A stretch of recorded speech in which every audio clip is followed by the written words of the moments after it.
ce que vous avez toujours voulu savoir sur le biais de confirmation. Vous avez toujours voulu savoir sur le biais de 1, 2, confirmation. 3. Tout ce que vous avez toujours voulu savoir sur le biais de confirmation.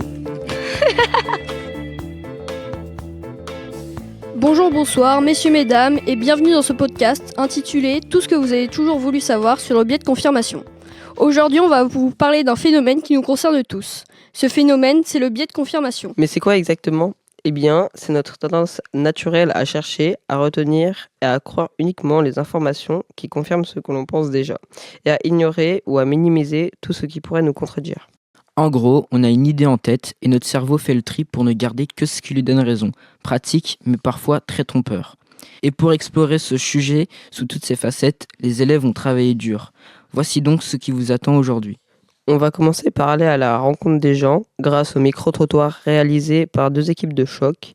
D'abord Kenny et Virgile qui ont tenté de piéger les passants pour voir si, dans la vraie vie, on résiste ou pas au biais de confirmation. Puis Basquiat, Ulysse et Maïr qui ont interrogé leurs proches pour tester leurs connaissances sur ce fameux biais. Spoiler, les résultats sont surprenants. Ensuite, Ramatoulaye Ferrari et Matella nous emmèneront dans notre propre classe avec le reportage d'une expérience sociale menée directement avec les élèves, autrement dit le biais de confirmation testé de l'intérieur. Puis nous aurons l'honneur de recevoir sur ce plateau l'équipe interview composée de Dali et Prince Oujane qui recevront un invité de marque, Marianne Habib, une enseignante chercheuse en psychologie du développement cognitif. Après ça, Cosima, Rania et Ibrahima nous proposeront une chronique sur les biais cognitifs des juges. Parce que oui, même ceux qui sont censés décider en toute neutralité ne sont pas à l'abri. Et pour finir en beauté, Mira, Chloé et Anouk nous ont préparé un débat un peu particulier pour illustrer comment le biais de confirmation peut pousser chacun dans ses retranchements et rendre le dialogue entre personnes d'avis différents vraiment compliqué. Alors, installez-vous confortablement, c'est parti! Tout ce que vous avez toujours voulu savoir sur le biais de confirmation. Bonjour, nous avons donc réalisé un micro-trottoir dans le 18e arrondissement de Paris. Notre expérience sociale le portrait sur les biais de confirmation. Nous avons essayé de poser des questions pièges, mais malheureusement, les personnes interrogées ont soit esquivé à la question, ou bien ils n'ont pas souhaité nous répondre. Pendant les questions, le micro nous a lâchés. On a dû se débrouiller avec le téléphone. Bref, ça a été compliqué de trouver des personnes qui voulaient bien se faire interroger. Mais on a quand même réussi à interroger 2 personnes. Les 2 ont exprimé des opinions différentes. Voici les audios. Du coup, vous devez choisir quelqu'un pour regarder votre téléphone 5 minutes. Il y a 2 personnes devant vous. Une en costume très soigné et une en jogging négligé. Vous choisirez qui instinctivement? Personne. Ouais, mon téléphone à personne. Et si vous êtes obligé? Oh, c'est pas obligé de donner mon téléphone. Non. D'accord, merci. Vous devez consulter un médecin. Et il vous explique votre problème avec un accent très marqué que tu as du mal à comprendre. Tu lui fais autant confiance qu'un médecin sans accent ou pas? Donc le médecin, il doit bien expliquer. Sinon, le message ne passe pas. Imaginez 2 personnes avec exactement le même CV, même expérience, même compétences. La seule différence, c'est le prénom. L'un s'appelle Thomas, l'autre s'appelle Yasmine. Vous pensez qu'ils ont exactement la même chance d'être pris ou pas? Non, je ne pense pas, parce que c'est un fait avéré. Non. Hélas, à compétences égales, dans une majorité, salut Fatou, des cas, c'est le prénom Thomas qui va être favorisé pour des raisons que je n'aime pas, mais c'est hélas une réalité. J'espérais il y a quelques années que les choses changent, mais tout nous indique que c'est pas encore le cas. Regardez ce qui se passe avec le maire fraîchement élu de Saint-Denis. Écoutez, lisez tout ce qui se dit à son propos, alors qu'il a été élu démocratiquement et que c'est une personne de qualité, voilà. Ok, merci beaucoup, monsieur. Du coup, les questions, ça portait sur les biais cognitifs. Je crois que vous avez compris, puisque vous Oui, êtes très bien. professeur, donc pas besoin de vous Je suis expliquer. pas professeur, hein. Ah. Je suis admis ici, je suis écrivain, j'ai été journaliste. Et effectivement, une salle d'attente. Une salle d'attente, chez le médecin, chez le dentiste, en tout cas voir un praticien. Vous faites l'expérience, d'ailleurs ça a été démontré. Vous rentrez dans la salle d'attente.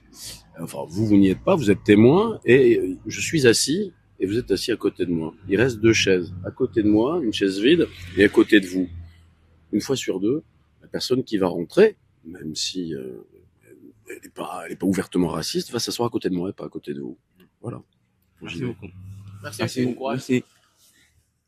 La première personne était un peu méfiant et esquivait les questions. La deuxième personne interrogée était un monsieur qui avait la quarantaine, qui a su nous répondre sans tomber dans le piège. C'est tout pour nous. Merci de nous avoir écoutés. Et bonne écoute pour la suite. Nous allons maintenant passer à l'autre micro-trottoir, celui de Maïr, Ulysse et Baskia. Bonjour, nous sommes Maïr, Ulysse et Baskia de l'équipe Micro-Trottoir. Baskia est allé sur le terrain, c'est-à-dire chez lui, pour avoir l'avis de personnes qu'il connaissait. Il a interrogé sa sœur, sa tante et sa mère qui ont respectivement 12, 27 et 35 ans. Il a donc posé des questions sur les billets de confirmation et il leur a aussi fait faire des expériences. À la fin, notre équipe et moi avons pu constater que tout le monde ne savait pas ce qu'était un billet de confirmation. On vous laisse écouter notre magnifique micro-trottoir. Sais-tu ce qu'est un biais cognitif? Oui. Ok, et est-ce que tu pourrais me dire ce que tu sais des biais cognitifs?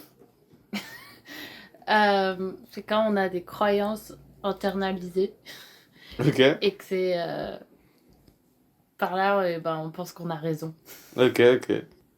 Alors, ce que tu viens de me dire là, c'est le biais de confirmation. Mhm. Et donc, le biais de confirmation, ça a tendance à nous induire en erreur par rapport à nos croyances, oui, en nous faisant croire que, en fait, on a raison parce qu'on veut que ça soit comme ça, tu vois. Mhm. Et voilà. Donc, par exemple, je vais te donner une suite de nombres et tu vas devoir deviner c'est quoi la règle qui les régit. D'accord. Donc là, si je te donne 2, 4, 6, Mhm. pour toi, c'est quoi la règle? 8. C'est la... Genre, après, c'est 8. C'est les chiffres pairs.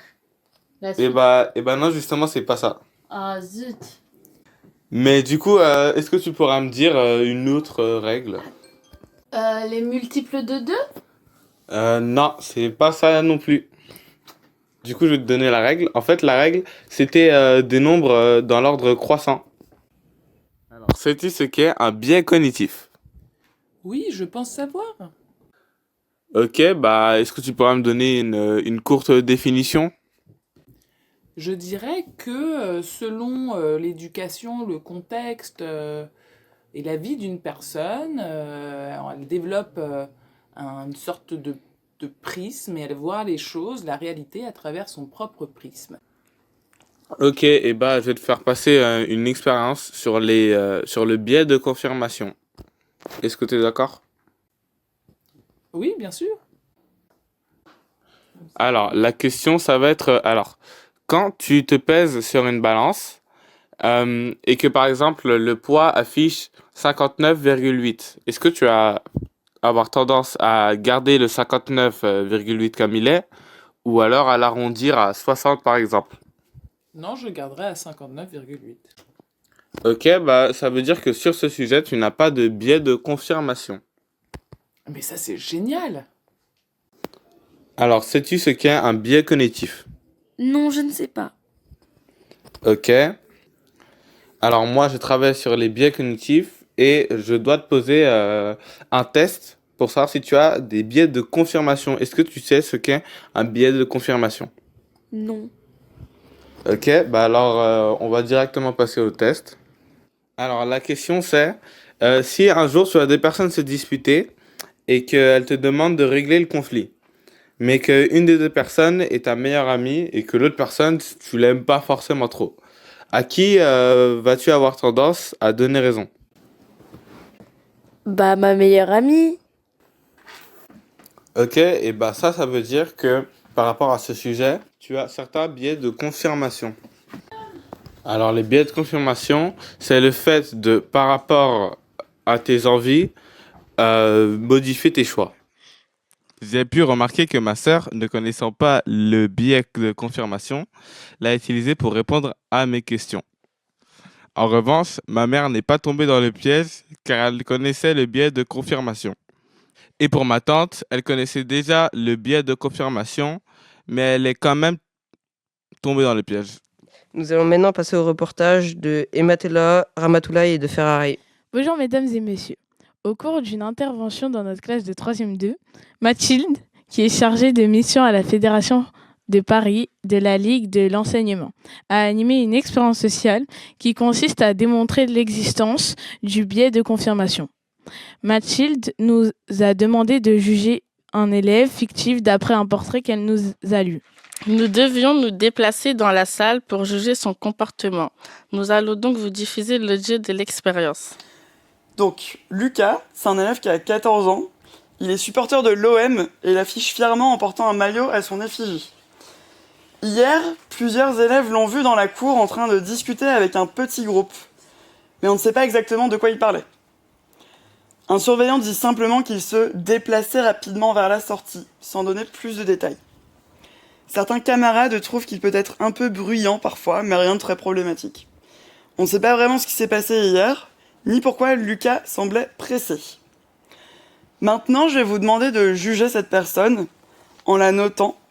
Attention, pour la noter de 1 à 10, je vous donnerai les critères. Vous allez vous déplacer de 1 au fond de la salle jusqu'à 10 vers moi, au tableau. Je vais donc vous demander de vous lever, s'il vous plaît.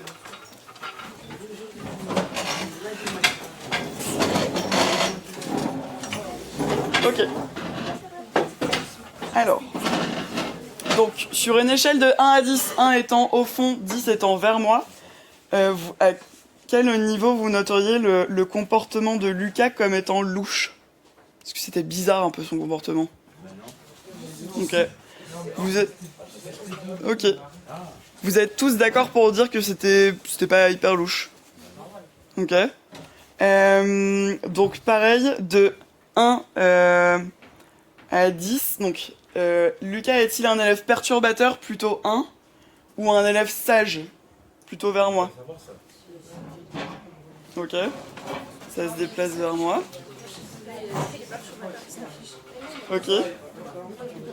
Mira, je t'ai entendu dire, il est perturbateur, il s'affiche? Ok. Ok. Donc t'aurais tendance à dire, il est plutôt perturbateur parce qu'il a son maillot de l'OM? Ok. Est-ce que quelqu'un est d'accord avec Mira? Ok, personne n'est d'accord avec Mira? Non. Pourquoi? Parce qu'il n'y a rien de gênant. Il n'y a rien de gênant? On a le droit de porter des maillots différents. Ok, on a le droit de porter des maillots différents? Ah, ok. Du coup, la seule information un peu marquée que je vous ai donnée, c'était son appartenance, plutôt le fait qu'il supportait l'OM. Donc effectivement, c'est un peu le petit piège que je vous ai tendu. Si on avait reproduit l'expérience avec, en changeant le PSG, enfin l'OM pour le PSG, est-ce que ça aurait changé un peu votre jugement? Levez la main, ceux qui pensent que ça n'aurait pas changé son jugement. Ok, une majorité. Ok, très bien. Vous n'êtes donc pas du tout tombé dans mon piège et qui montre que peut-être l'expérience que j'ai faite, elle n'aurait pas fonctionné vraiment. Ou alors, en tout cas, elle aurait pas confirmé mon hypothèse. Durant cette expérience, Mathilde a voulu nous tendre un piège, mais on n'est pas tombé dedans. Sauf une élève, son jugement était plus dur parce qu'elle était influencée par les stéréotypes qu'on a sur les supporters de foot. Comme on est à Paris, la plupart des gens soutiennent plutôt le PSG. Donc on pourrait penser qu'on n'aurait pas aimé Lucas à cause de son maillot. Cette expérience a été inspirée par une vraie recherche réalisée par Laure Brimbal, une psychologue qui voulait montrer l'effet du biais de confirmation sur les stéréotypes racistes en 2024. Nous allons maintenant recevoir Marianne Habib qui sera interrogée par Dali et Prince Oujane. Alors bonjour Marianne, merci d'avoir pu venir ici pour répondre à nos questions. Je m'appelle Dali. Moi je m'appelle Prince Oujane, nous sommes élèves en classe de 3e 2. J'ai travaillé en binôme avec Dali et aujourd'hui nous aimerions vous poser quelques questions sur votre métier de scientifique et sur les biais de confirmation. première question. Pouvez-vous expliquer votre métier? Alors, bonjour à tous les deux. Moi, je suis maîtresse de conférence. Ça signifie que je suis enseignante à l'université, mais aussi chercheur. Donc, j'enseigne la psychologie du développement à des étudiants de licence et de master. Et je fais des recherches sur le développement des enfants et des adolescents. Et depuis combien d'années? Donc, ça fait maintenant 13 ans que je suis maîtresse de conférence. Et avant ça, j'avais fait une thèse pendant 3 ans. Deuxième question, sur quoi portent vos recherches? Alors, mes recherches, elles portent sur l'adolescence. Donc, je m'intéresse à différents éléments autour de cette période de la vie. Je m'intéresse au développement des compétences socio-émotionnelles. Donc, comment est-ce qu'on apprend à reconnaître les émotions, à les nommer, comment on apprend à les réguler, donc à les gérer, la façon dont ces émotions ont une influence sur nos fonctions cognitives. Donc, par exemple, une influence sur la prise de décision, sur le raisonnement. Et je m'intéresse aussi aux stéréotypes qui peuvent être associés à l'adolescence, donc à la façon dont on peut percevoir l'adolescence en tant que période de prise de risque ou d'impulsivité, de déraison. Voilà. Et depuis quelques années aussi, je travaille à aider les enfants et les adolescents à développer leurs compétences sociales, émotionnelles et cognitives dans le cadre de partenariats avec les écoles notamment. Et troisième question, qu'est-ce que les fonctionnements cognitifs? Alors, le fonctionnement cognitif, c'est en lien avec notre capacité à percevoir les informations, à traiter les informations, à apprendre. Et donc, c'est toutes les fonctions qui vont nous permettre d'interagir. C'est toutes les fonctions qui vont nous permettre d'interagir avec le monde qui nous entoure. Par exemple, la mémoire, le raisonnement, la prise de décision. On dit que ce sont des fonctions cognitives. On a besoin de toutes ces fonctions pour fonctionner, en fait, pour être capable de parcourir notre journée et de discuter, de dialoguer avec les personnes qui nous entourent. Quatrième question. Quelle est la différence entre le fonctionnement normal et le dysfonctionnement? Alors, le dysfonctionnement, c'est des perturbations, c'est des difficultés dans les fonctions cognitives, par exemple. Donc, si on parle de dysfonctionnement cognitif, ça va être des perturbations, des difficultés que les enfants, les adolescents ou les adultes vont rencontrer dans leur vie quotidienne. Par exemple, des dysfonctionnements connus, c'est les troubles tels que la dyspraxie ou la dyslexie, qui nous donnent des difficultés pour apprendre à lire et pour écrire, par exemple, ou pour calculer, ou encore pour effectuer des gestes moteurs. Et donc, ça peut être handicapant dans la vie de tous les jours, c'est-à-dire que ça peut nous empêcher de réussir comme on le voudrait, ou ça peut nous empêcher de nous développer comme on le voudrait. Voilà, donc en tant que psychologue, on peut travailler sur le fonctionnement cognitif, mais aussi sur le dysfonctionnement, par exemple pour aider les enfants, les adolescents à surmonter ces difficultés et à avoir une aide qui est la plus adaptée à la difficulté qu'ils rencontrent. Cinquième question, en quoi vos recherches aident-elles les enfants et les personnes âgées? Alors, mes recherches, à moi en particulier, elles ont d'abord un aspect fondamental. Fondamental, ça veut dire qu'on cherche vraiment à comprendre comment fonctionne le cerveau des enfants, des adolescents, comment ils se développent et comment est-ce que petit à petit, ils développent de nouvelles connaissances, ils apprennent dans le monde qui les entoure. Et donc, déjà, c'est une aide pour la société en général parce que ça permet de mieux comprendre la façon dont les individus fonctionnent. Ensuite, on a des travaux de recherche, j'ai des travaux de recherche un peu plus appliqués qui portent, comme je vous l'ai dit, sur le développement des compétences sociales et émotionnelles. Et donc, l'objectif, là, c'est d'aider les enfants, les adolescents à comprendre leur propre fonctionnement, à savoir ce que c'est qu'une émotion, comment est-ce que l'émotion, elle peut avoir une influence sur notre corps, par exemple. Quand vous ressentez une émotion, parfois, vous avez le cœur qui s'accélère, ou vous vous mettez à rougir, ou vous n'arrivez plus à parler correctement. Et donc, c'est important d'essayer de comprendre ce qui se passe quand on ressent une émotion. C'est important de savoir mettre des mots, donc savoir nommer les émotions qu'on ressent, parce que ça nous aide à mieux les comprendre.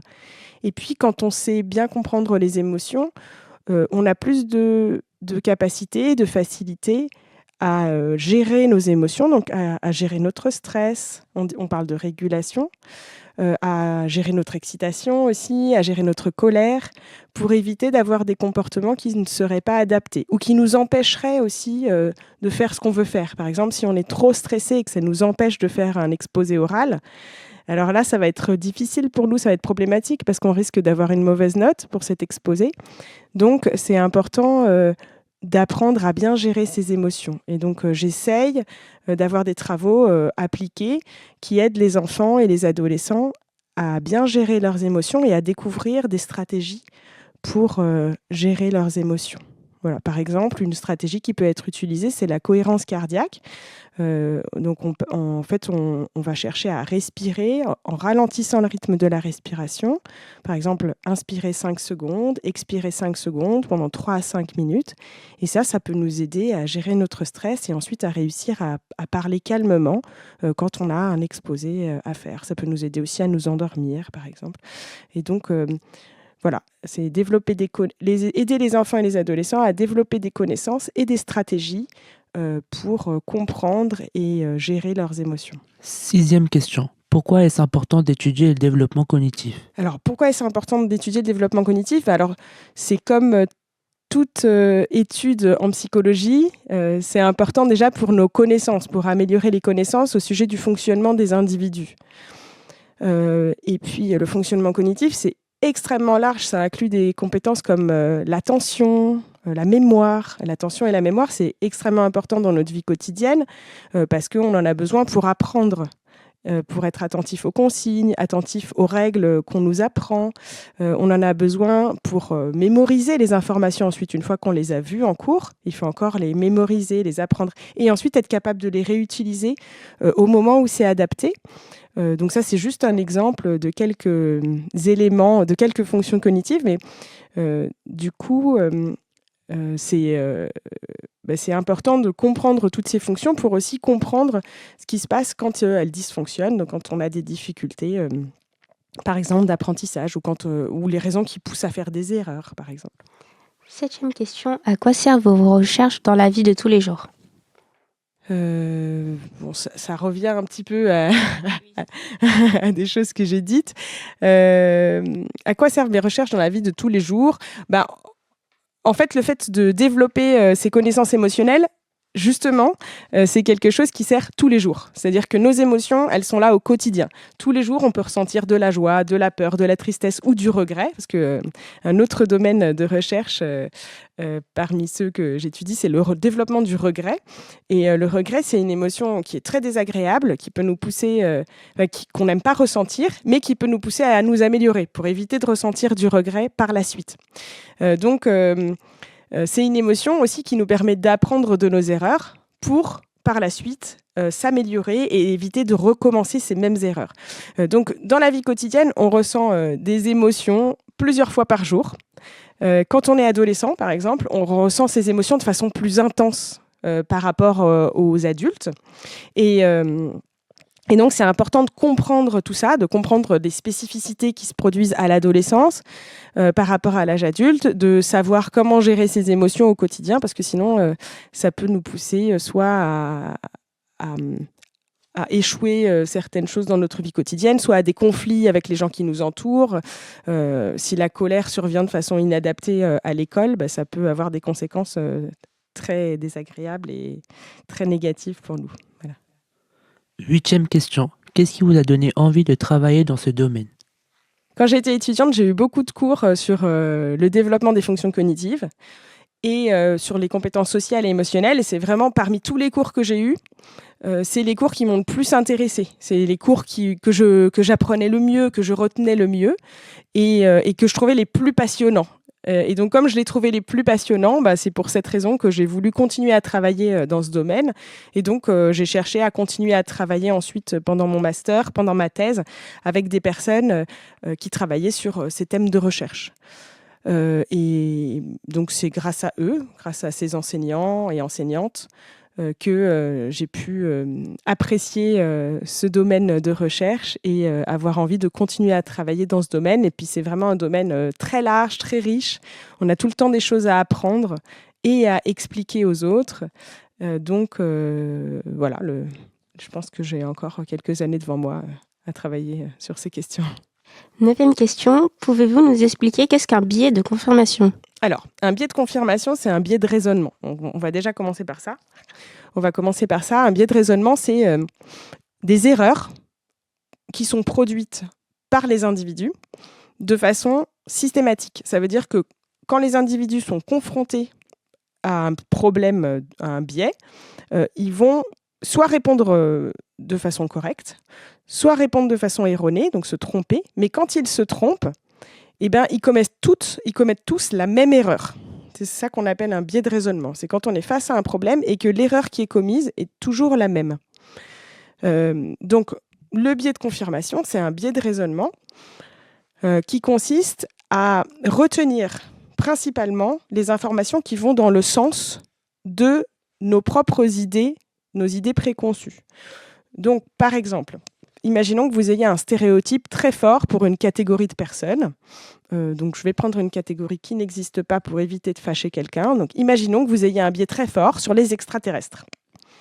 Et qu'un jour, une soucoupe volante descende sur Terre.